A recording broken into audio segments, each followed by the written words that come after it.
चलो सबसे पहले शुरू करते हैं हम लोग। कितने लोगों ने एनसीईआरटी के क्वेश्चन कर लिए? कितना कठिन क्वेश्चन पूछ लिया मैंने। एनसीईआरटी के क्वेश्चंस किसने किसने लगाए? How they use NCERT for answer writing?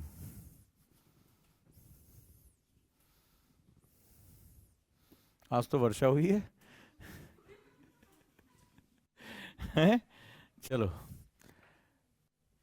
कल ही हम लोगों ने आह्वान किया, प्रदूषण बहुत ज्यादा बढ़ गया था। ठीक है।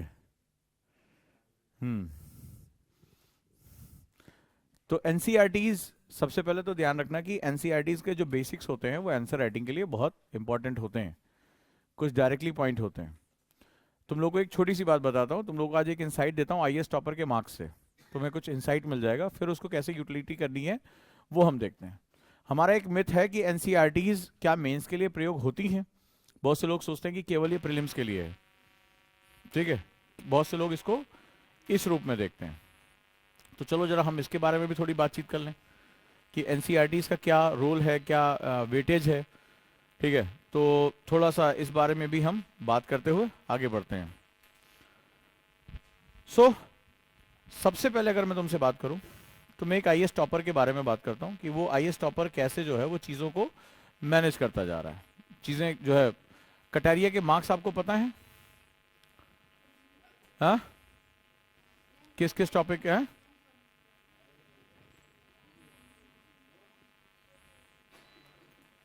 रैंक 1 मार्क्स पता है आपको? नहीं पता? मैथमेटिक्स ऑप्शनल है, that is a different thing. लेकिन मार्क्स कैसे हैं? हम्म हम्म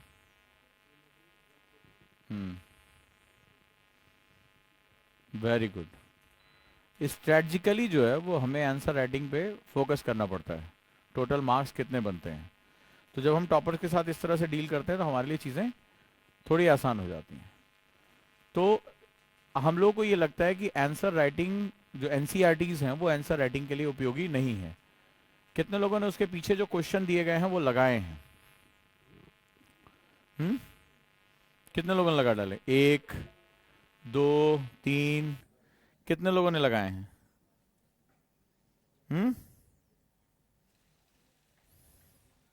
कितने लोगों ने लगाए हैं?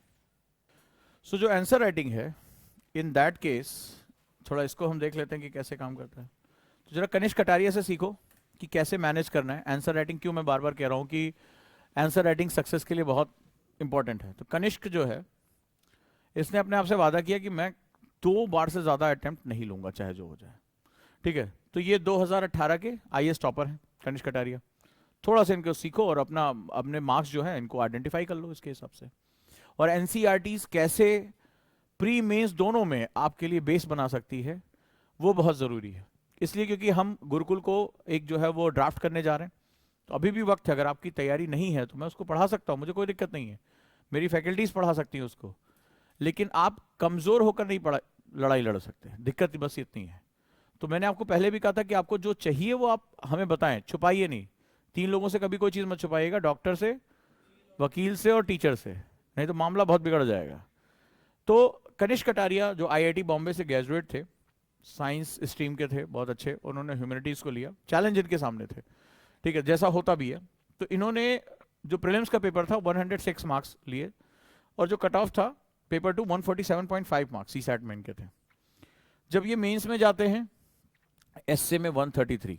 कितनी बार मैं आपसे कह चुका हूं कि जिसने भी एसए में 135 टच कर लिया, एसए का पेपर, एथिक्स का पेपर और ऑप्शनल, ये तीनों जो है वो क्या करते हैं, रिजल्ट बनाने के सबसे ज्यादा हेल्पफुल होते हैं। एसए में 135 का टारगेट आपको लेके चलना पड़ेगा। अगर 135 आपने एसए में टच कर लिया, एथिक्स में आपने 105 110 टच कर लिया, और ऑप्शनल में आपने 300 प्लस टच कर लिया, आपको फाइनल लिस्ट में आने से कोई रोक नहीं सकता, नोबडी कैन। तो इन्होंने भी क्या किया, एसए में 133 मार्क्स थे। जीएस पेपर 1 में चूंकि ये ह्यूमैनिटीज से थे नहीं, तो हिस्ट्री ज्योग्राफी इनके लिए भारी पड़ने वाली थी, तो 98 marks. GS paper 2 117 marks, GS paper 3 117 marks, और GS paper 4 116 marks. GS paper 4 में अगर आप 110 ऊपर चले गए तो आपके लिए संभावना है कि आप फाइनल फाइट में रहोगे। वो 12 से 18 नंबर का वो क्या करता है, 12 से 18 नंबर का आपको एडवांटेज देता है। तो ये जो सेगमेंट है वो हमारे लिए बहुत ज्यादा इंपॉर्टेंट, ये कनिष्क कटारिया आईएएस टॉपर के मार्क्स हैं हमारे।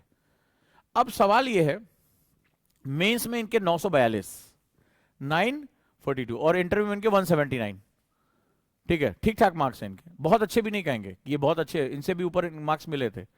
लेकिन मैंने आपसे बार बार कहा कि जो मेंस के मार्क्स होते हैं वही आपकी सक्सेस का बेस होते हैं, और मेंस में इन्होंने पूरे 942 मार्क्स मार दिए सारा मिला के। ये ड्राइविंग फोर्स इनके लिए हो गया। इनसे भी ऊपर थे इंटरव्यू में मार्क्स, लेकिन इनकी रैंक कौन सी है, पहली रैंक, और उसके पीछे सबसे बड़ा योगदान किसका होता है, मेंस का। रिटन एग्जाम आपके कंट्रोल में होना चाहिए, तभी आप जो है वो सरवाइव कर पाओगे। तो इनका जो फाइनल टोटल आया था वो 1121, बताओ, ये स्थिति है हमारी। तो इतने 1100 की 50%, 51% में हमारे यहां टॉपर निकल आता है और कहीं नहीं होता। तो इनसे पूछा गया कि आपका सीक्रेट क्या है, तो पहला इन्होंने कहा कि ऑप्शनल में मैंने टाइम मैनेजमेंट किया, टू द पॉइंट रहा, टू द पॉइंट पढ़ा। दूसरा इनका सीक्रेट था, बोला भाई मेरे पास, मैं ह्यूमैनिटी का स्टूडेंट रहा ही नहीं कभी, तो मैंने एक ही सोर्स पे रिलाई किया और वो है सबसे पहला, I read syllabus. Her topper यही बात आपसे कहेगा, I read syllabus thoroughly, go ahead. तो सबसे पहले मैंने सिलेबस पे गो अहेड किया, नंबर 1। नंबर 2 इन्होंने कहा प्रीवियस ईयर यूपीएससी क्वेश्चंस। मैंने कहा ना 50% सक्सेस तुम्हारी यही हो जाती है जब प्रीवियस ईयर क्वेश्चंस को आप रीराइट कर लेते हो। तीसरा उन्होंने कहा thoroughly rely on NCERTs, thoroughly, क्योंकि मैंने अपने आप से वादा किया था मैं 2 साल से ज्यादा अपने आप को समय दूंगा ही नहीं किसी हालत में, और इन्होंने पूरी जान झोंक दी और इनकी रैंक 1 आ गई। Thoroughly rely on NCERT. हम यही 3 चीजें कर रहे हैं सिलेबस पे। कई लोग सोच रहे होंगे अरे क्या बकवास काम कर रहे हैं, पढ़ा दें यार इससे अच्छा इतना तो। अरे पढ़ाऊंगा क्या, तुम्हें समझ में क्या आएगा कि पढ़ना क्या है। तो मेरी बात नहीं सुनो, कम से कम आईएएस टॉपर की बात सुन लो। दूसरा पीवाईक्यूज बहुत ही ज्यादा इंपॉर्टेंट है, बहुत ज्यादा, पीवाईक्यूज पे फोकस करो। Third one is focus on NCERTs. इन्होंने कहा अ सिंगल स्टैंडर्ड बुक्स और must for development of understanding, कि अगर अंडरस्टैंडिंग को डेवलप करना है तो ये किताब आपके लिए बहुत ज्यादा जरूरी है। बोले क्यों, क्यों, ये भी उनसे पूछा गया कि आप एनसीईआरटीज को इतना इंपॉर्टेंस क्यों दे रहे हैं, क्या रीजन है, ऐसा क्या है कि आप एनसीईआरटी। बोले मैं आईआईटी बॉम्बे से हूं, मुझे मैथ्स अच्छी आती, फिजिक्स अच्छी आती, केमिस्ट्री अच्छी आती है। बोले सबसे ज्यादा बच्चे गलती क्या करते हैं, बिगेस्ट मिस्टेक वो क्या करते हैं, वो इंटरनेट पे जाते हैं और स्टैंडर्ड बुक्स की लिस्ट निकाल लेते हैं। For example any standard book, Laxmikanth, फलाना ढिकाना, डीडी बसु, विपिन चंद्रा, और उसको बंडल भर खरीद लेकर आते हैं कि भाई मैं इससे आईएएस बन जाऊंगा, ठीक है। और ये शुरुआत कर देते हैं, दे स्टार्टेड कि भाई अब हम यही बुक पढ़ना शुरू कर देंगे। अच्छा क्या होता है, जब हम किसी चीज में अंडरस्टैंडिंग डेवलप करना चाहते हैं तो निश्चित रूप से हमें यह लगता है कि हमें उसके बेसिक्स पता होने चाहिए। हमें यह लगता है कि हमने कोई किताब उठाई और हम उसको पढ़ना शुरू कर देंगे और हम उसके बेसिक्स को जान जाएंगे। बोले बिल्कुल, ये बिल्कुल उल्टा है। जैसे हमें लगता है कि हम सड़क पे साइकिल चला रहे हैं, कितना आसान है, लेकिन जब आप यूपीएससी में घुसते हो तब आपको पता चलता है कि वो सड़क पे साइकिल नहीं चल रही है, वो रोपवे पे चलती है। बहुत थिन बैलेंस हमें क्रिएट करना होता है। बोले यहां पर अच्छों की हालत खराब हो जाती है। रीजन क्या होता है, आइस रस्सी जो है उस पर साइकिल कौन चला सकता है, वो जो स्किल्ड होता है, ठीक है, जो स्किल्ड होता है, जिसका अभ्यास उसने किया हो। तो उन्होंने कहा कि ये पूरा कॉन्सेप्ट डेवलपमेंट ही मेरे लिए सबसे इंपॉर्टेंट है, कॉन्सेप्ट डेवलपमेंट सबसे इंपॉर्टेंट है। और एनसीईआरटी मेरे लिए प्रीलिम्स के लिए भी उतना इंपॉर्टेंट रहा जितना मेरे लिए मेंस के लिए इंपॉर्टेंट रहा। तो प्री कम मेंस दोनों के लिए बहुत इंपॉर्टेंट है। और आप में से अभी अगर किसी ने एनसीईआरटी पे अपनी पकड़, कितने लोगों ने नहीं बनाई है, कितने लोगों ने नहीं बनाई है, एनसीईआरटी पे पकड़ ही नहीं आपकी। क्वेश्चंस कितने अटेम्प्ट किए, अभी मैं आपको 6ठी क्लास का क्वेश्चन दे दूं मेंस का, कर लोगे? क्वेश्चन यूपीएससी का, क्वेश्चन यूपीएससी का दूं? दूं? इतिहास के लेखन में साक्ष्यों की उपयोगिता पर वर्णन कर लिखो। इतिहास के लेखन में साक्ष्यों की उपयोगिता का वर्णन करें, उदाहरण सहित वर्णन करें। Explain with suitable example of, explain with suitable example of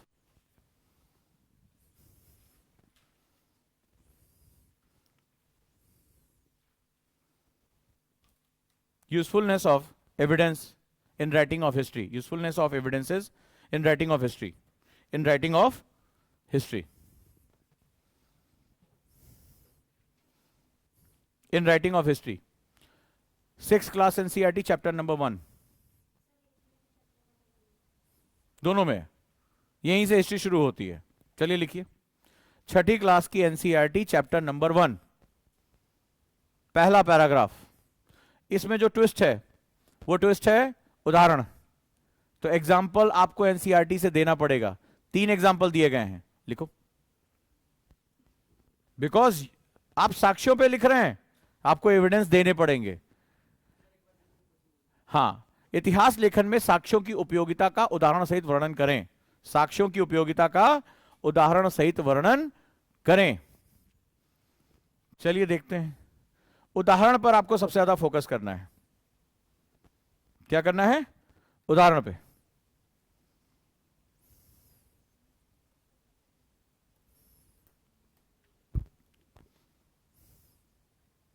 चलिए मैडम शुरू करिए। चलिए चलिए चलिए लिखिए। 3 उदाहरण दिए हुए हैं, आए। और ये बहुत इंपॉर्टेंट चल रहा है। क्यों? क्योंकि पिछले कुछ दिनों से खासतौर पे के मोहम्मद साहब का जब से इंटरव्यू वायरल हुआ, ये करंट से जुड़ा हुआ क्वेश्चन है। उन्होंने ये कहा कि कुछ वामपंथी जो इतिहासकार हैं, हिस्टोरियन हैं, उन्होंने कुछ नाम भी लिए, उन्होंने भारत की हिस्ट्री को डिस्टॉर्ट करके किया। और उन्होंने ऐसा करते समय किसी भी साक्ष्य का प्रयोग नहीं किया। उन्होंने सिर्फ क्या किया, एक जुमले टाइप का एक जो है वो प्रोपेगेंडा यूज किया। बट जब उनसे एविडेंस, एक दूसरे हिस्टोरियन को चैलेंज किया, तो वो कोई भी एविडेंस नहीं प्रूव कर पाए। तो ये बार बार बात आ रही है कि अब ये नया एक जो मार्केट में अभी बात चल रही है, इंटेलिजेंसिया बात चल रही है कि इतिहास लेखन में, खासतौर पे भारत के इतिहास लेखन में साक्ष्यों का प्रयोग कहां कहां हुआ। और जो अंग्रेज थे, यानी जिन्होंने कॉलोनाइज हिस्ट्री जिन्होंने लिखी, और जो अभी लेफ्ट हिस्टोरियन रहे हैं, या जो एंटी इंडिया सेंटिमेंट्स के साथ जो लोग लिखते हैं, वो साक्ष्यों की बजाय नैरेटिव्स पे बहुत ज्यादा फोकस कर रहे हैं। भारत का इतिहास नैरेटिव बेस्ड इतिहास लिखा गया है, साक्ष्यों के आधार पर नहीं लिखा गया। जैसे उन्होंने एक बात कही, उन्होंने कहा भी ज्ञानवापी को लेकर, तो उसमें एक बहुत जानी मानी हिस्टोरियन, उन्होंने कहा कि ज्ञानवापी में जो है मस्जिद मंदिर तोड़कर बनाया गया, लेकिन उनका कि मंदिर भी जो है बौद्ध स्तूपों को तोड़कर बनाया गया है। लेकिन अभी हाल ही में एएसआई की जो रिपोर्ट आई है, उसमें यह बात आ गई कि वहां पर कोई भी ऐसे बौद्ध स्तूपों, जैन मंदिरों के साक्ष्य नहीं मिले हैं। यानी उन्होंने नैरेटिव सेट किया, और वो इंटरनेशनल मीडिया में जाके वो नैरेटिव सेट करते। तो इतिहास 2 तरीके से लिखा जाता है। जैसे सीएच कार कहते हैं, मैंने आप लोगों को पढ़ाया भी था एनसीईआरटी में, कि एक इतिहासकार मछली वाले की तरह होता है। वो मार्केट से जाकर जैसे मछली लेकर आता है और अलग अलग डिश बना देता है, उसी तरह इतिहासकार साक्ष्यों को नैरेटिव्स में कन्वर्ट कर देता है। तो इतिहास लेखन 2 तरीके से होता है, नैरेटिव बेस्ड और एविडेंस बेस्ड। भारत के इतिहास, खासतौर पर कॉलोनाइजेशन के इतिहास में सबसे बड़ी दिक्कत है कि वो नैरेटिव बेस्ड लिखा गया है।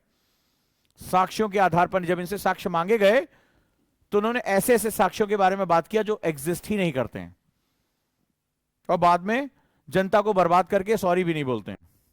चलिए लिखिए आंसर। सूरज जी, केशव जी,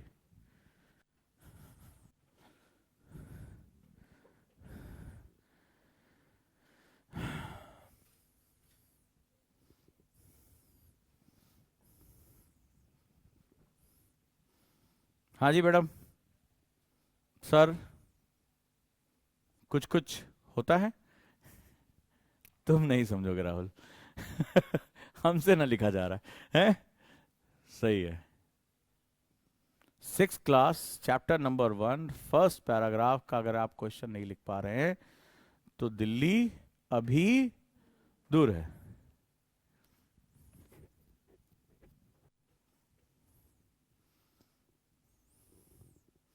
आज सुबह जब मैं थोड़ा वॉक पे निकला, तो ऐसा अचानक से मेरे दिमाग में बात आई कि मुझे एनसीईआरटी, मैंने पूछा नहीं लोगों से कि एनसीईआरटी इन्होंने किया कि नहीं किया। तो अचानक से ऐसे टहलते टहलते मैं थोड़ा खो जाता हूँ अपने ख्यालों में, तो अचानक से मेरे दिमाग में आया। मैंने अपने टीम को फ़ोन किया कि मुझे एनसीईआरटी पढ़ाना चाहिए, और मुझे लगा शायद आपको ज़रूरत नहीं होगी। मुझे लग रहा है आपको बहुत ज़्यादा ज़रूरत है। चिराग तले भारी अंधेरा है, चिराग तले भारी अंधेरा है।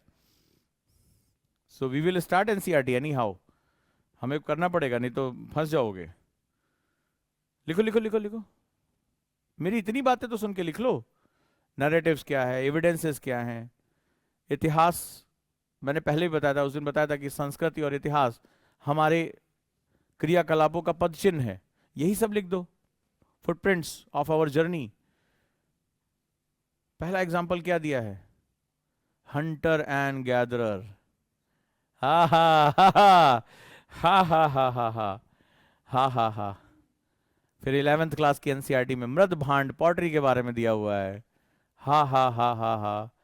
फिर फर्स्ट चैप्टर भीमबेटका की गुफाएं, हा हा हा हा हा। प्रागैतिहासिक हिस्ट्री के चित्र उसमें पाए गए हैं, दिया भीमबेटका का नाम, हा हा हा हा हा, है ना।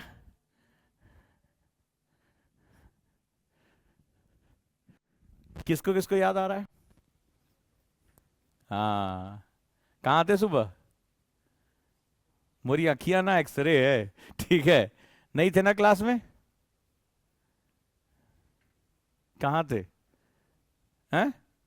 कॉलेज में थे, बच गए। चलो, हो गया। तो एनसीईआरटी पढ़ाना बहुत ज्यादा जरूरी है, नहीं तो तुम लोग जो हो जाओगे बर्बाद। किसको किसको याद आया भीमबेटका वाली? अरे तुम खाली 3 कर लो, तुम 3 कर लो, हम इतने में ही धन्य हैं। हम तो कह रहे हैं भैया हम नाचने गाने को तैयार है, तुम खाली 3 कर लो, हमें और कुछ नहीं चाहिए जीवन में। मेरी और कोई ज्यादा उम्मीदें ही नहीं है, ठीक है। तो चलो शुरू करते हैं थोड़ा आंसर राइटिंग काम। तो कल जैसा पता चला, हमने क्या देखा था कल, आंसर राइटिंग में एक सेगमेंट को डील किया। चलिए शुरुआत करते हैं।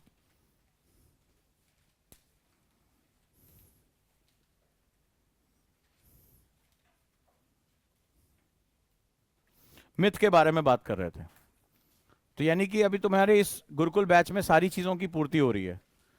तो गुरुकुल 1 ईयर और 2 ईयर, दो अलग अलग भी हम सेगमेंट डेवलप कर रहे हैं। 1 साल मुझे झेलोगे, कुछ लोग 2 साल मुझे झेलेंगे, ठीक है, ये बात ध्यान रखना। तो अलग अलग सेगमेंट में हमारी ये चीजें चलेंगी। तो एनसीईआरटी भी मुझे लग रहा है तुम्हारे लिए जरूरी है, यानी कि मैं 7-8 तारीख से एनसीईआरटी पढ़ाना शुरू कर दूं तुम्हें थोड़ा थोड़ा करके। क्यों? पढ़ लिया है? पढ़ रखा है? क्वेश्चन हो गया होगा, दिखाओ। ये थोड़ा बहुत पढ़ता रहता है। हम्म। इतना छोटा लिखा, आ, ये डंडा बढ़िया नहीं कोई। साक्ष्यों का उदाहरण सहित वर्णन करें। इन्होंने क्या लिखा है, वही पुरानी बीमारी, हिंदी माध्यम वाली। इतिहास के लेखन में साक्ष्यों की उपयोगिता बहुत अधिक महत्व रखती है। क्या है ये? बहुत तुम नहीं बताओगे तो उसको एग्जामिनर को नहीं समझ में आएगा, बहुत अधिक महत्व है। आप वर्ड लिमिट के साथ डील कर रहे हैं सर, वो तुमसे खुद ही कह रहा है कि उसके उसके जो है महत्व का वर्णन करिए। आप पहली लाइन यूज करें कि इतिहास के लेखन में साक्ष्यों की और ये उपयोगिता क्या होता है, बहुत अधिक महत्व रखती है। तुम नहीं बताओगे तो हमें नहीं समझ में आएगा बहुत अधिक महत्व रखती है, हम बकलोल हैं। साक्ष्यों के माध्यम से हम इतिहास लेखन में हम उस समय के कालखंड के बारे में, राजा के बारे में जानकारी प्राप्त कर सकते हैं। क्या बच्चों जैसा लिख रहे हो?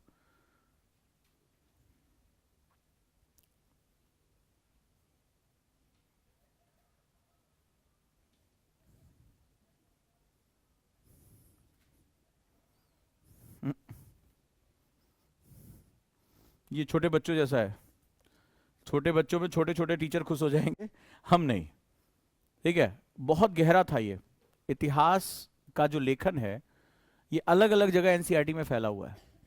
इसमें सबसे पहले तुम कालानुक्रम को डिसाइड करने में इसका प्रयोग करते हो। तुमने इसके 2 पार्ट तो कर दिए। पहली बात तो तुम्हें क्वेश्चन की बातें, ये सब हम यूनिवर्सिटी कॉलेज में दोहराते थे, जो क्वेश्चन लिखा होता था उसी को 4 बार लिख के 20 सीट तक पहुंच जाते थे। पहली बात तो ये गलती करना मत यूपीएससी में, नहीं तो बहुत पछताओगे कि आप जो लिख रहे हैं बहुत अच्छा कह रहे हैं, good question sir, good question, ठीक है, ऐसे मत करना। हाँ,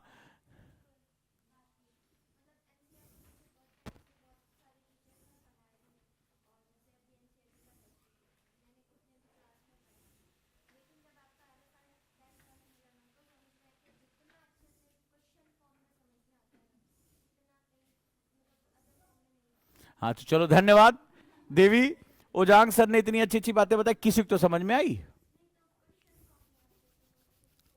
बिल्कुल वैसे ही चलेगा, जब हम हैं तो कुछ ना कुछ तो अलग होगा ना। और क्यों मैं तुमसे कह रहा हूं 30, 50, 20, सोचो इसके बारे में जो मैंने कहा। 30, 50, 20 ही सक्सेस है। इन्होंने ये कहा कि जब हमने एनसीईआरटी पढ़ रखा था, क्लास भी ले रखी थी, यहां भी पढ़ा, लेकिन जब आपने आरएफआर में क्वेश्चन कराया तब समझ में आया कैसे पूछा जाता है। तो क्वेश्चन का मतलब ये होता है पैक कर देना। ये बहुत बड़ा साइंस है जो आपको सीखना चाहिए। तो चलो आज हम, कल 2 पाप हमने धोए, ठीक है, आज तीसरे पाप के बारे में बात करते हैं कि हम उत्तर क्यों नहीं लिखते हैं। ठीक है, क्योंकि आंसर राइटिंग का जो मेरा बैच रहेगा वो आप लोगों के लिए रहेगा, कंपलसरी रहेगा गुरुकुल में, आपको लिखना पड़ेगा। क्योंकि 50% अभी कटारिया को भी, अभी बेचारा वो भी चिल्ला के बोल के चला गया। अब तो समझ लो, मेरी बात ना समझ में आओ, कि जब तक आप मेंस पे कमांड नहीं रखोगे यूपीएससी में कमांड नहीं होगी। चले, तो अब हम जरा आपके तीसरे पाप के बारे में बात करते हैं। आप बिल्कुल इसी तरह हैं, आप बिल्कुल इसी तरह हैं। आपका जो भाव, व्यवहार, भंगिमा, सब कुछ इसी तरह से है तीसरे मिथ की तरफ। क्या? आई एम बिगनर, ठीक है, so I don't have enough information, ठीक है, I don't have enough information, so how can I start answer writing. जैसे वो नहीं बोलता है, तो किसी का हाथ पकड़ने के लिए घूमता रहता है, तुम भी किसी का हाथ पकड़ने के लिए घूम रहे हो। हर समय तुम्हें लगता है, जैसे मैंने भी क्वेश्चन दिया कि इतिहास साक्ष्यों पर आधारित है, अभी कुछ लोगों ने कलम ही नहीं चलाई। क्यों? क्योंकि इनके मन में बात आ गई कि हमने जो है वो एनसीईआरटी पढ़ी, क्योंकि मैंने एनसीईआरटी पर साथ ज्यादातर फोकस किया, तो कई लोगों ने आंसर लिखा ही नहीं, शुरुआत ही नहीं की। क्यों? क्योंकि इनके दिमाग में था अब ओजांग सर कह रहे हैं तो इसका मतलब जब ये पढ़ाएंगे तब हम इसका आंसर लिखेंगे। कोई गारंटी नहीं है, कोई गारंटी नहीं कि आप लिख पाएंगे। रीजन ये था कि क्वेश्चन पर तुम्हें फोकस करना चाहिए था कि यार इतिहास क्या होता है, हमारे अपना जो भी तुम्हारे दिमाग में आ रहा, तुम्हारे पास बहुत कुछ इंफॉर्मेशन थी, तुम जानते थे जो कल बीता वो इतिहास है, तुम कुछ भी लिख सकते थे मुगलों के बारे में, अंग्रेजों के बारे में, कि उन्होंने जो किया वही साक्ष्य है, वहां पर हमें ये प्रमाण मिले। जैसे मान लो अंग्रेजों का शासन था तो हमें वहां पर जो है वो उन्होंने संसद भवन बनवा दिया लुटियन ने, या मेहरौली में जो खंबा मिला हमें अशोक के बारे में पता चलता है, अशोक स्तंभ, ये बचपन से पढ़ाया गया ना हमें, ये सब तो हमें बचपन से पढ़ाया गया, बस हमें वो कलेक्ट करके लिख देना था। तो ये तीसरा सबसे बड़ा मिथ है, सबसे बड़ा फियर है जो आपको आंसर राइटिंग नहीं करने देता, और आप पीके की तरह बिहेव करते हैं। ठीक है, ई गोला पे क्या हो रहा है नहीं पता, और पता तुम्हें वो गोले का भी नहीं है। ठीक है, तो पूरे टाइम आप इस स्टूडेंट की तरह बिहेव करते हैं, पूरे टाइम। जैसे मैंने क्वेश्चन दिया, अच्छा लिखो, तुरंत आपका मुंह, कभी देखा करो ध्यान से, एक सामने फ्रंट कैमरा लगाते तो आप अपना मुंह देखा करिए।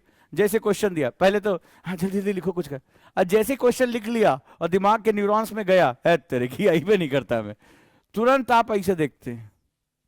ठीक है, कैसे टाइम बीते और कैसे जो है इधर, बिल्कुल आपका फेस ऐसे ही होता। तो ये बिल्कुल गलत इंफॉर्मेशन है। आप एटलीस्ट 12th क्रॉस कर चुके हैं, आप ग्रेजुएट हैं, आपके पास वो इंफॉर्मेशन पहले से मौजूद है। वो रिफाइंड और अनरिफाइंड हो सकती है। जैसे इस बच्चे ने लिखा, इसने लिखा, इसके आंसर में केवल 30% सत्यता थी। आशुतोष ने जो लिखा, उसने क्वेश्चन की वही लाइन, बहुत इंपॉर्टेंट, बहुत बहुत बहुत महत्व है, बहुत सुंदर महत्व है, बहुत जानकारी प्राप्त होगी, बट एटलीस्ट ही ट्राइड। इसने आगे चलकर 2 प्रमाण भी दिए कि ऐतिहासिक प्रमाण और साहित्यिक प्रमाण क्या क्या होते हैं। जो इसको समझ में आया उसने इकट्ठा किया। कई चीजें नहीं लिख पाया, but he tried, that's why he is the best उस केस में। बट लॉट ऑफ पीपल जानते थे, वो सब कुछ जानते थे। मेहरौली का स्तंभ देखा होगा, ताजमहल देखा होगा, जैसे हमें ताजमहल से मुगलों की कला के बारे में पता चलता है, संगमरमर के बारे में, ये सब तो जानते थे। अभी जाना फोटो खिंचाने के लिए तो हाथ पे रख के फोटो खिंचवा लोगे। ठीक है, वो आता नहीं बाद में, ताजमहल हाथ पे था, सूरज निकल गए, ठीक है, ऐसे मुंह बना बना के फोटो खींचोगे, लेकिन उसके बारे में लाल किला यही मौजूद है बेचारा। तो कभी मोबाइल से थोबड़ा बाहर निकालिए, देखिए बेचारा इतना बड़ा अगर बनवा के गया तो क्या होता है। अभी झंडा वहां फहराया जाता है, सारे वहां फंक्शन होते हैं, तो कभी जाकर देखिए तो बताइए किसने बनवाया, क्या बनवाया, इतिहास के बारे में कुछ तो लिखते। बट आप कभी भी निल नहीं हो सकते। तो पहले तो इस मिथ को खत्म करिए कि आपके पास इनफ इंफॉर्मेशन नहीं है, मैं बिगिनर हूं, मैं आंसर राइटिंग नहीं कर सकता। Every time you have enough information to write, और ये रहेगा तो फिर तुम ऐसे इधर उधर घूमते रहोगे पूरे टाइम, एक क्लास से दूसरे क्लास। भुजंग सर की क्लास में नहीं सीख पाए, आप सिखा दीजिए। तो कोई ऐसी चीज तो नहीं ना उठा के तुम्हें दे दें। सो ये आपका सबसे इंपॉर्टेंट मिथ है। अब इसको कैसे तोड़ेंगे? तो इसको क्या, किसी का हाथ पकड़ा दिए थे, ठीक है, तो अब पहले तुम्हारा हम क्या करेंगे, पहले तुम्हें हम ये सिखाते हैं। तो आंसर राइटिंग दो शब्दों से मिलकर बना है, answer plus writing, answer plus writing. तो आप क्या करिए, जब आप आंसर राइटिंग एक साथ बोलते हैं तो आप घबरा जाते हैं, क्योंकि उत्तर देना, जवाब दो, तो ये बड़ा भारी पड़ जाता है। तो आपको क्या करना है, ओनली राइटिंग करना है। राइटिंग तो आती है ना? कल बोला था पिताजी को या माताजी को चिट्ठी लिख, कितने किसने लिखा? बाकी लोग किस ग्रह से आए हो? अड़ोसन पड़ोसन ने लिख दिए, माता पिता बोले थे, पता चला तुम मार खाते घूम रहे हो हमारा, और जो है इल्जाम लगे हमारे ऊपर। हाँ भाई, किसने किसने लिखा? पापा मम्मी को नहीं लिखा, टाइम नहीं मिला होगा, लिख दिया हमारे लिए, हम पढ़ाए, हम रो देंगे, ठीक है। और बताओ, भेजा? अरे सोचो ओचो नहीं, लिखा तो दे दो, 18 फेब अच्छी हो जाएगी। हाँ, किसने किसने भेजा? पढ़ा? पढ़ने के बाद क्या हुआ? क्या चाहिए? नहीं, ये भी प्यार है माता पिता का। आपकी एक चिट्ठी से कुछ आपको मिल रहा है, कम है? This is called business, economy. और तुमने ढंग से लिखा कि नहीं लिखा? एसएमएस टाइप में तो नहीं लिख दिया? पर दिल खोल के लिखना चाहिए था। कठिन लगा लिखना? जिन लोगों ने नहीं लिखा उनकी तो बात ही अलग है, जिन लोगों ने लिखा उनको कठिन लगा कि भावनाओं को व्यक्त करना बड़ा मुश्किल होता है, खासतौर पे पिता के लिए लिखना बहुत मुश्किल होता है। लेकिन अगर आपने लिखा है तो आपने पहला काम कर लिया। हाँ, हिम्मत चाहिए। हम अपनी फीलिंग्स को ही एक्सप्रेस करने में डरते हैं, और या तो हम गलत जगह एक्सप्रेस करते हैं। जो जीवन भर हमारे हैं, हम उनके प्रति आभार नहीं जताते। तुम लोगों को पता ही नहीं कि प्यार और केयर में अंतर क्या होता है। प्यार चाइना का माल है, इसकी कोई गारंटी नहीं है। आप जिससे प्यार करते हैं, संसार में उसकी अपोजिट एनर्जी भी होती है, आप नफरत भी उसी से करते हैं। जो लोग शादी करते हैं, तलाक उन्हीं का होता है, मोहल्ले में थोड़े ना होता है। बोलो झूठ बोल रहा हूं? जो प्यार करते हैं वही घृणा करते हैं। तो इस संसार में कोई भी ऊर्जा एकल नहीं होती है, हमेशा आपको छोड़कर संसार में हर चीज संतुलन में है। समझ में आया? तो जहां प्रेम है वहीं घृणा है, जहां अट्रैक्शन है वहीं डिस्ट्रैक्शन है, वहीं पर विकर्षण है। यह संसार का एक बहुत बड़ा नियम है, आप धीरे धीरे समझेंगे। आप आज जिसके प्यार की कस्में खा रहे हैं, कल आप उसी से ही जो है चिल्पो करते घूमेंगे। ठीक है, ब्रेकअप अड़ोसी पड़ोसी थोड़े ना होता है, वो जिसके चक्कर में तुमने खाना छोड़ा, पढ़ाई छोड़ी, उसी को छोड़ना पड़ता है अंत में। तो आपको क्या करना है, आपको यह समझना है कि प्यार और केयर में अंतर होता है। केयर जिंदगी भर का होता है, और आप भी किसी के साथ जुड़िए तो उसकी केयर करिए। केयर मतलब परवाह, परवाह इच्छा रहित होती है। जैसे माता पिता, आप मम्मी को रोज नहीं फोन करते होंगे, आप में से कई लोग हो सकता है कोई रिलेशनशिप में हो, हर एक आध घंटे में खाना खाया नहीं खाया हिसाब किताब लेते घूमते रहते हो हर कोई। लेकिन माँ ने खाना खाया नहीं खाया, लेकिन माँ पूछेगी, पिता पूछेंगे। आपको जरा सा भी कोई तकलीफ हो जाए वो पहुंचेंगे, आपसे कितनी भी नाराजगी वो बताएंगे। It is known as care. Care पूरे जीवन भर, किसी भी रिश्ते का आधार केयर होती है। मैं परवाह करता हूं या मैं परवाह करती हूं। जिस दिन आपको ये बोलने का ढंग आ गया, आपको किसी के प्यार की आवश्यकता नहीं, वो आपके पास बेपनाह रहेगा। अब मैंने क्या कहा, प्यार चाइना का माल, इसकी कोई गारंटी नहीं है। समझ में आया? तो रहे तो ठीक है, नहीं रहे तो ठीक है, लेकिन केयर होनी चाहिए। और आप किसी रिलेशनशिप में हो, उसमें केयर को तलाशिए, केयर। क्योंकि जब केयर होता है तो आधिपत्य नहीं होता है। प्यार में सबसे बड़ी आज की दिक्कत हो गई है, एक आदमी दूसरे के व्यक्ति को कैप्चर करना चाहता है कि मुझे बता के जाओ, मुझसे ये करो, बिना मुझे पूछे फोन कैसे बंद कर दिया, ये क्यों नहीं हुआ, कई स्टूडेंट मुझे बताते रहते हैं। तो ये क्या होता है, ये कैप्चरिंग होती है। तो एक व्यक्तित्व दूसरे व्यक्तित्व के ऊपर हावी हो जाता है, तो दूसरा व्यक्तित्व छटपटाने लगता है, सांस नहीं आ रही है। केयर एक बराबर चलने का नाम है, केयर बराबर चलने का नाम है, यह शर्त रहित है, इसमें कोई शर्त नहीं होती है। तो माता पिता क्या करते हैं? केयर करते हैं। इसीलिए आप कभी भी कितने भी तकलीफ में हो, सबसे पहले कौन पहुंचेगा? वही लोग जो तुम्हारी केयर करते हैं। तो आपको वो चिट्ठी भेज देनी चाहिए थी, आप भेजिए और प्रभाव देखिए। फिर क्या हुआ आशुतोष, भेज दिया तो आया, कम बात नहीं है, टच हो गए। पिता से भावनाएं निकलवाना बहुत मुश्किल होता है। फिर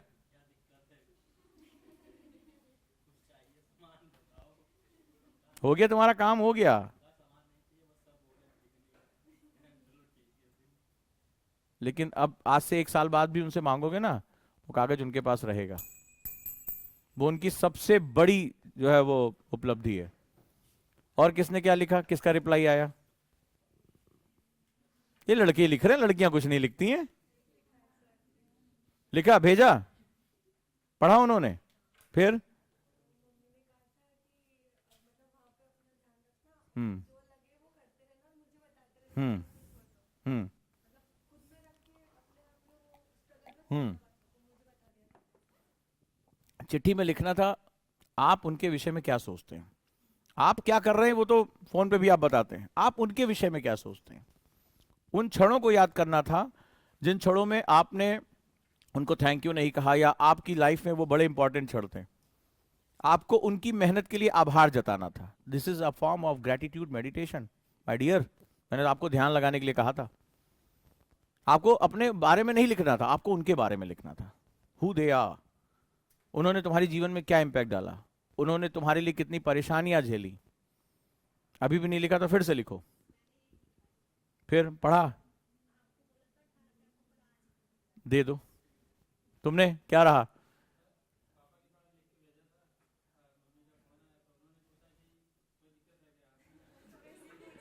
लड़के पहली बात तो भावनाएं व्यक्त करते नहीं है, और गलती से कर दिया, घर में हाहाकार मचा हुआ है।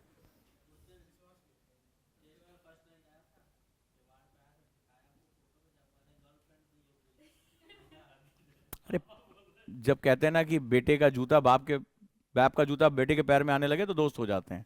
अच्छी बात है, कम से कम कम्युनिकेशन तो कर रहे हैं। फिर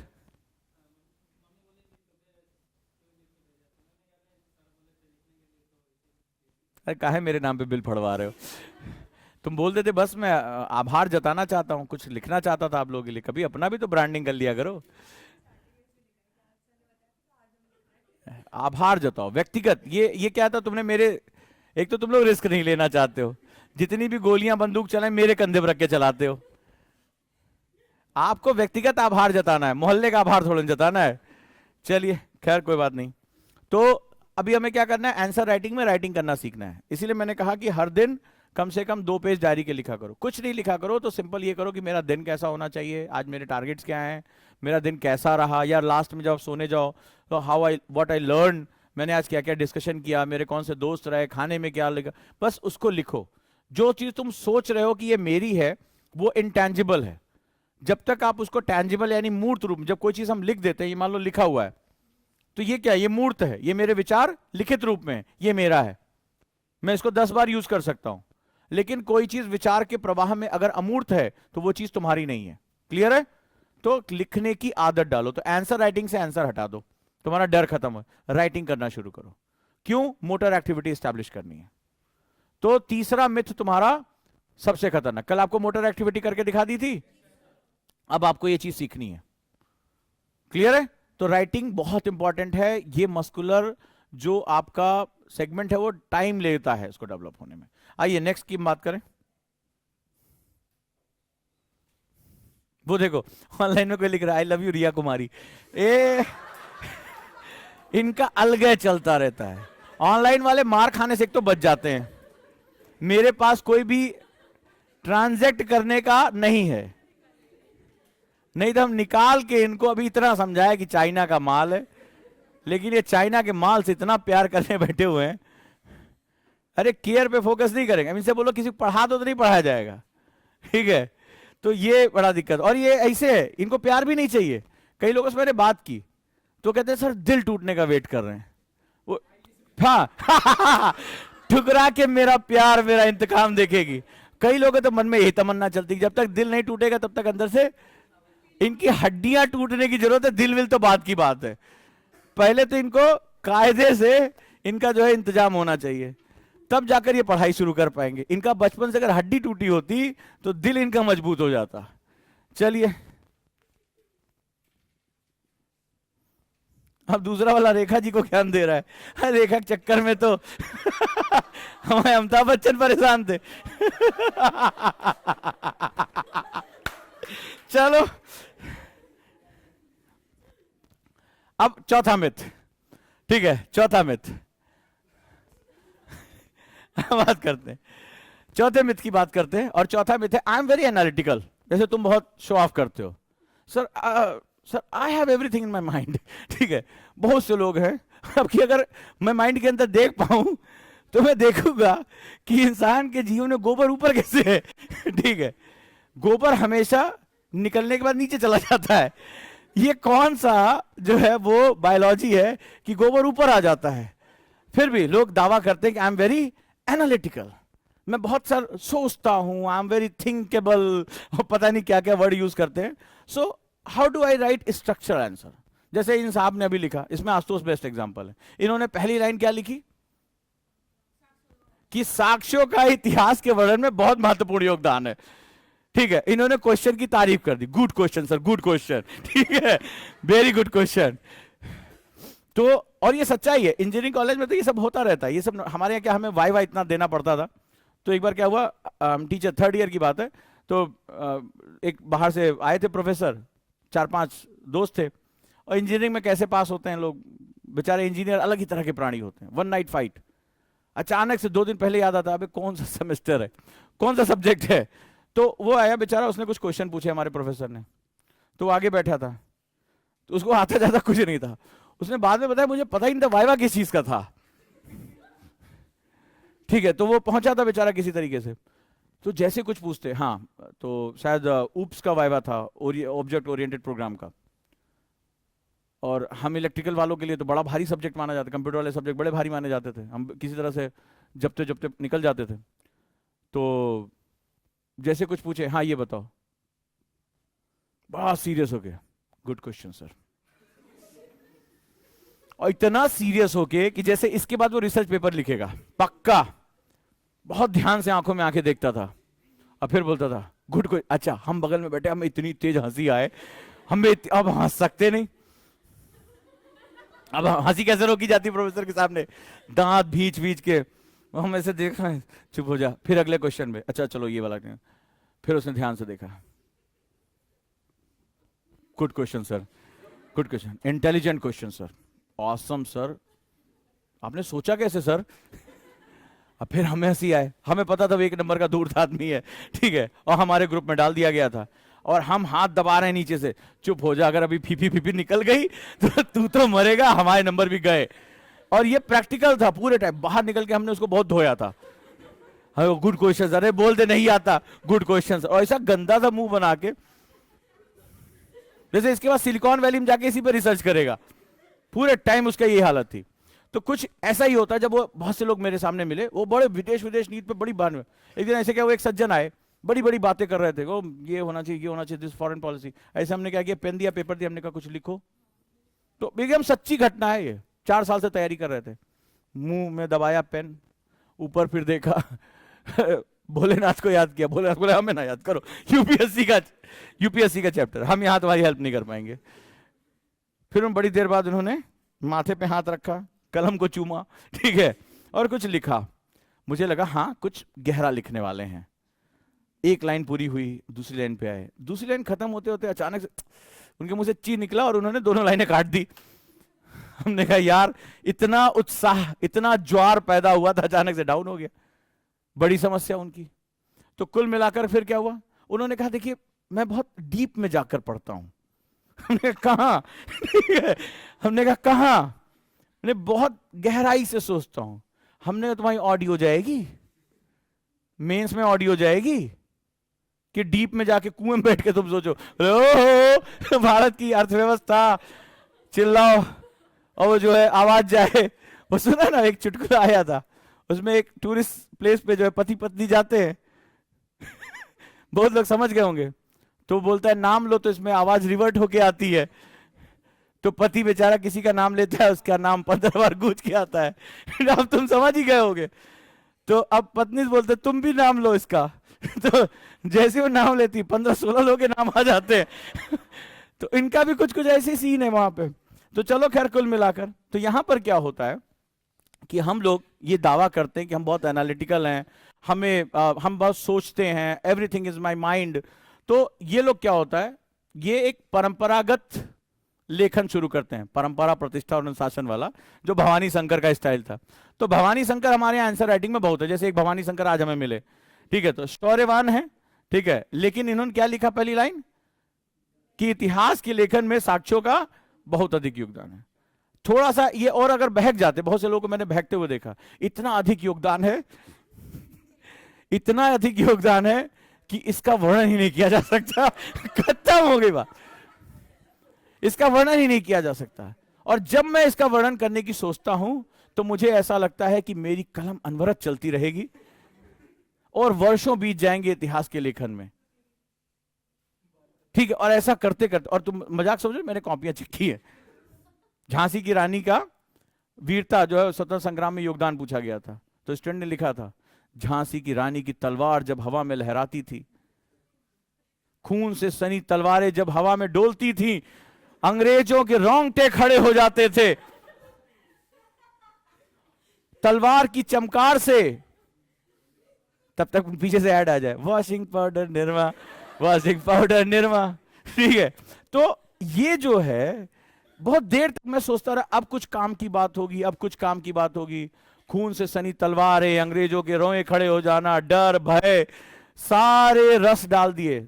16 रस होते हैं, 16 के 16 सभी रस आ गए। लेकिन क्या है, क्या उन्होंने किया इसके बारे में कानों कान खबर नहीं हुई पूरे आंसर पढ़ने के बाद। तो एनालिटिकल आंसर जो है, ठीक है, वो बहुत इंपॉर्टेंट है। तो आप क्या है, जैसे आप पैराग्राफ राइटिंग करते हैं, आपने लिखा, आप कैसे लिखते हैं, इंट्रोडक्शन, बॉडी, कंक्लूजन, ऐसे हमें बचपन से सिखाया गया, प्रसंग, व्याख्या और उपसंहार। लेकिन यूपीएससी कहता है कि इस फॉर्मेट में पहुंचने से पहले आपको थिंकिंग मॉड्यूल पता करना पड़ेगा। यानी ठीक है, परंपरा प्रतिष्ठा अनुशासन, इसी पे नंबर मिलता है, ये अपनी जगह ठीक है भैया, लेकिन you have to be like this, you have to be like this. तुम्हें एक अच्छे खासे गुरुकुल की ऐसी तैसी करनी पड़ेगी, यानी स्ट्रक्चर की ऐसी तैसी करनी पड़ेगी। ये आए थे ना मोहब्बतें में, अच्छा भला लड़का पढ़ रहा था ना, मार भी खाया ऐसी तैसी भी हो गई, ठीक है। तो ये नहीं करना है, आपको नए मेथड की तरफ जाना। और नया मेथड आपसे क्या कहता है, थॉट मैपिंग। सबसे पहले किसी भी स्टूडेंट को किसी भी क्वेश्चन की थॉट प्रोसेस को डेवलप करना पड़ेगा। It is our brain who decide what you are going to write, it is our brain. And brain जो होता है वो किसी भी टॉपिक पे, यूपीएससी कहता है कि आप मल्टी डायमेंशनल अप्रोच क्रिएट करो, क्योंकि क्वेश्चन ही मल्टी डायमेंशनल अप्रोच से आया हुआ है। सो आपको क्या करना पड़ेगा, मल्टी डायमेंशनल थिंकिंग करनी पड़ेगी। मैं आपको एक फॉर्मूला दे रहा हूं जो कि शायद हो सकता है आपकी जिंदगी को बदल दे। ये आईएएस टॉपर अदापा कार्तिक का भी मेथड रहा है।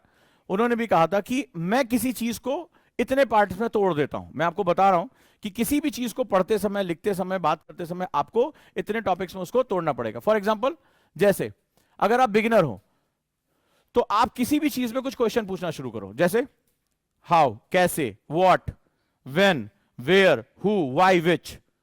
तो ये क्वेश्चन आप पूछने की, इसी तरीके से आप आंसर भी डिलीवर करने की आदत डालोगे। जो हम थॉट मैपिंग करते हैं, थॉट मैपिंग मतलब होता है एक सेंट्रल आइडिया, सेंट्रल आइडिया के आसपास आप इस पे कितनी चीजों के साथ इसको लिंक कर सकते हो। अभी जैसे मैंने अभी आपको साक्ष्य वाला क्वेश्चन दिया, अभी इसको मैं नए मेथड में लिखाता हूं और आप देखिए आप उससे ज्यादा पॉइंट क्रिएट कर पाएंगे। आशुतोष तुम क्रिएट करोगे, बस आपको अपना तरीका बदलना है।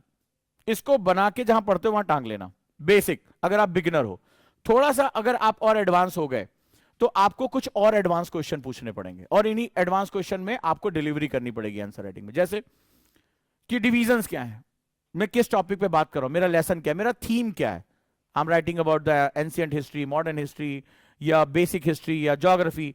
What is your theme? Second one is what are the properties I am going to discuss. दूसरा कि इसके कैरेक्टरिस्टिक्स क्या है, इसके गुण क्या है। दूसरा क्वेश्चन होगा। तीसरी चीज है, अब जैसे इसी क्वेश्चन में क्रॉनोलॉजिकल कोई भी चीज अगर विकसित हो रही है तो किसी ना किसी क्रम से होकर विकसित हुई होगी। अगर आशुतोष ने या आप लोगों ने, अगर आपने प्रागैतिहास, ठीक है, चैकोलिथ और इन सब चीजों के बारे में अगर आपने बात की होती तो आपके आंसर में डेप्थ आ जाती। यानी कोई भी चीज अगर विकसित हो रही है तो वो अपने ऐतिहासिक कालक्रम के साथ डेवलप हो रही, क्रॉनिकोलॉजिकल सीक्वेंस होता है। तो वो चाहे वो गांधी का आंदोलन हो, चाहे वो स्वेस के मॉडल से लेकर और वर्तमान मोह के मॉडल तक हो, किसी के भी मॉडल तक हो, कोई ना कोई विकास का क्रम होता ही होता है। राइट? तो अगर हम बिग बैंग भी पढ़ते हैं तो बिग बैंग से पहले भी जेफरजीज का मॉडल है, केपलर का मॉडल है, ठीक है, चैम्बरलेन का मॉडल है। तो वो लोगों ने जहां पर कि जो ब्रह्मांड है सिगार की तरह है, फलानी तरह है, करते करते करते ना बिग बैंग थ्योरी तक आते हैं। तो हर चीज का क्या होता है, उसका एक ओरिजिन और उसका डेवलपमेंट का एक सीक्वेंस होता है, हमें वो सीक्वेंस लाना पड़ेगा। नेक्स्ट वन, अगला जो हमारा क्वेश्चन है उस पर आ जाते हैं। किसी भी चीज की स्ट्रक्चर होती है, फॉर्म ऑफ थिंग, इसको समझो कि हम इसके बारे में लिखते हैं कि ये चीज कैसे है, कोई भी हो सकता है। मान लो गांधी जी ने आंदोलन किया, तो पढ़ते समय और लिखते समय दोनों समय ध्यान रखें ये आंदोलन कैसे उन्होंने इस पर किया। जैसे आप गांधी के आंदोलन के पढ़ोगे तो उन्होंने लोगों को चरखा काटना सिखाया, ठीक है, लोगों को स्वावलंबी करना सिखाया। सिर्फ आंदोलन ही नहीं किया, पहले चिट्ठी पत्री लिखी, सभाएं की, गांव गांव गए। तो उसका क्या है, ये स्ट्रक्चर क्या है, उसका फंक्शन, ये चीज कैसे काम कर रही है, फंक्शन यानी उसकी कार्यविधि क्या है, what things do. Next one, किसी भी चीज के होने का कारण होता है, रीजन। तो you have to identify reasons, you have to write in the thing. ये एडवांस लेवल पे है, जब आप पहले 7 स्टेप सीख जाओगे तब आप ये काम करोगे। नेक्स्ट वन, कोई भी चीज अगर हो रही है तो बिना प्रोसेस के नहीं हो रही होगी, इसकी एक प्रोसेस, इसकी एक प्रक्रिया होगी। चाहे वो ज्वालामुखी के बारे में पढ़ रहे हो ज्योग्राफी में, तो ज्वालामुखी एक प्रक्रिया के अंतर्गत फटता है। राइट? अगली चीज, जब और एडवांस पहुंचोगे तो मूल्यांकन करना सीखोगे, evaluation, things are good bad, how they are related to each other, हर चीज का मूल्यांकन करोगे। सबसे ज्यादा क्वेश्चन यहीं से आते हैं। नेक्स्ट वन, एक डिफिनीशन अगर जरूरत है तो आप उसकी परिभाषा भी दोगे, और अगर उसमें कोई पर्सनालिटी इन्वॉल्व है तो उस पर्सनालिटी के आसपास भी अपना आंसर रखोगे। So these are the advance method जहां पर आप किसी भी चीज को पढ़ सकते हो, किसी भी चीज को मल्टीपल थिंकिंग कर सकते हो। फिर से दिखा दूं, दीज आर द थिंग्स, ठीक है। संरचना क्या है, इसका स्ट्रक्चर, कार्यविधि, आप इसको सबसे पहले इस्तेमाल मत करना, पहले छोटे छोटे बच्चों की तरह सीखो, क्या है, क्यों है, कहां है, कैसे, कब है, किस लिए है, किसका है, इन प्रश्नों का इस्तेमाल करो। राइट?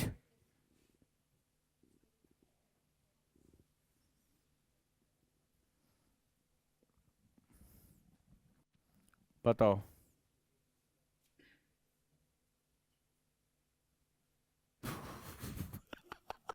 लिख रहा है दिया कुमारी हमारे बीच कोई नहीं आएगा, आएगा तो सिर्फ एक्स। अरे तोरी की, एक्स भी सोचता होगा एक्स वाई जेड, इतनी इज्जत मिलेगी पता ही नहीं था। अरे हम हैं तुम्हारे बीच में, और जब हम हैं तो फिर क्या गम है, हैं? और हम ही हम है, बाकी पानी कम है, ये भी बात सही है।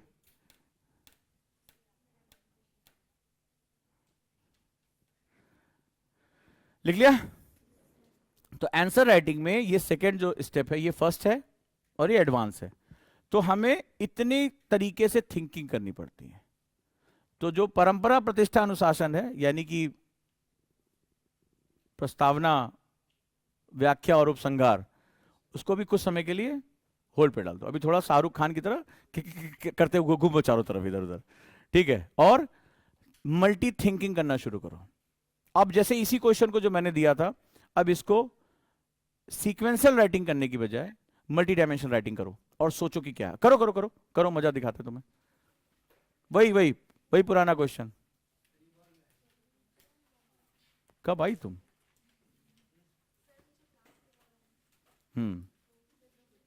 पड़ोसी पड़ोसी से पूछो, मेरे गले को आराम दो। अब फिर से इसको मल्टी डायमेंशनल थिंकिंग में लिखो।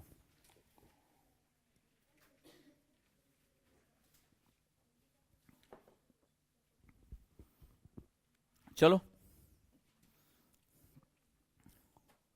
इतिहास के लेखन में साक्ष्यों के उपयोगिता को उदाहरण से समझाएं।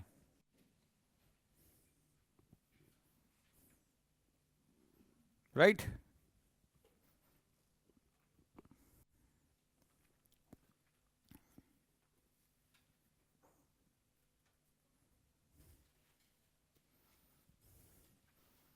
रिया ने लिखा है सर आप भी मेरा मजाक बना रहे। अरे हम बजाय बनाना हो तो हम गाजर का हलवा बनाए। कुछ पेट भरे हमारा, हम मजाक कहाँ बनाए जो खाने के काम नहीं आएगी। तो गुरुकुल में थोड़ा तैयार हो जाइए अच्छे से।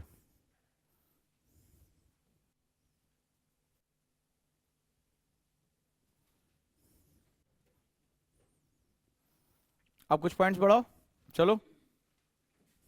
हे भगवान, इतनी देर में तो इतिहास लिख लिया गया होता। आज वर्षा हुई है, जल्दी आंसर लिख दो भाई। अरे भाई पूरा मकान गायब कर दिया।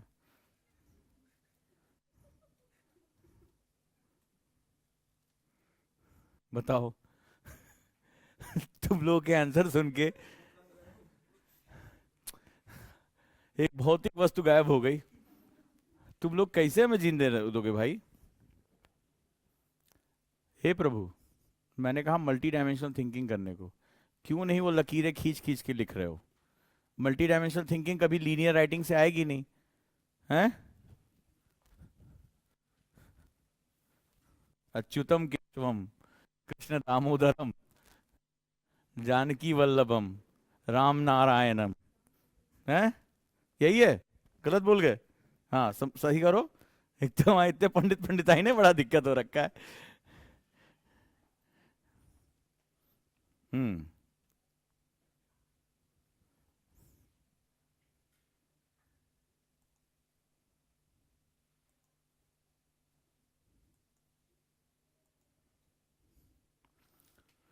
मल्टी डायमेंशनल राइटिंग करो।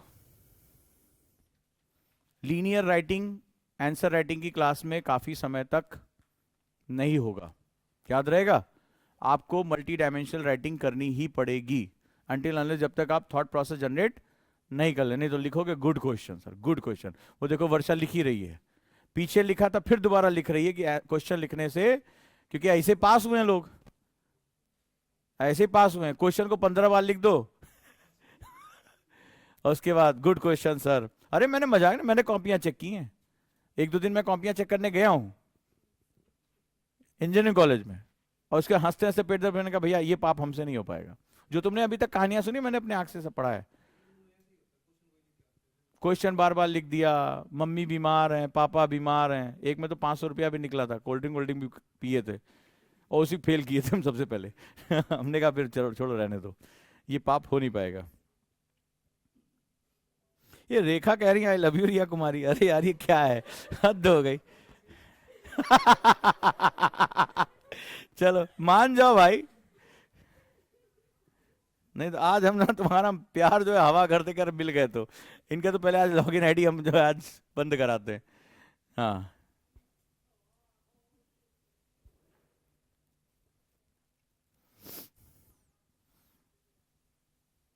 रेखा, हेमा, जया और सुषमा सबकी पसंद निर्मा।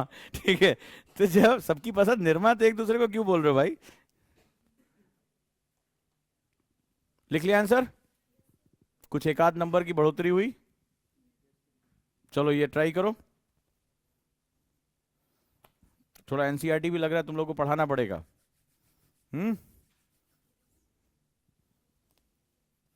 क्यों पढ़ाना पड़ेगा। हाँ गुड।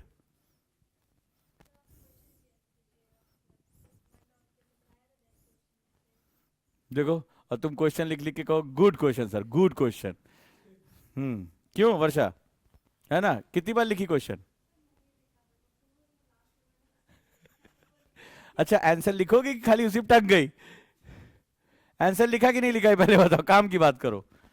हाँ आंसर लिखा। दिखाओ दिखाओ दिखाओ क्या लिखा है। दिखाओ दिखाओ, ऐसा क्या उस पर लिख दिया कि पढ़ा नहीं जा सकता है। तुमसे बोले थे आगे बैठो कम से कम, तो दिखेगी नहीं कॉपी तुम्हारी। नहीं तो लास्ट में तुम वही गाओगी, एक गाना था ना, मेरा जीवन कोरा कागज कोरा ही रह गया, वही चलेगा तुम्हारा।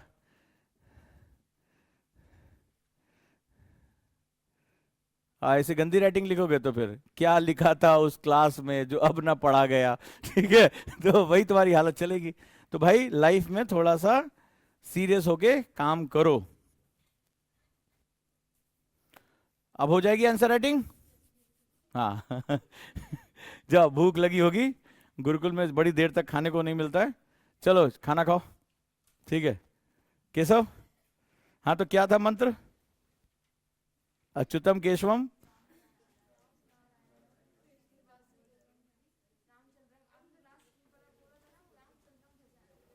अच्छा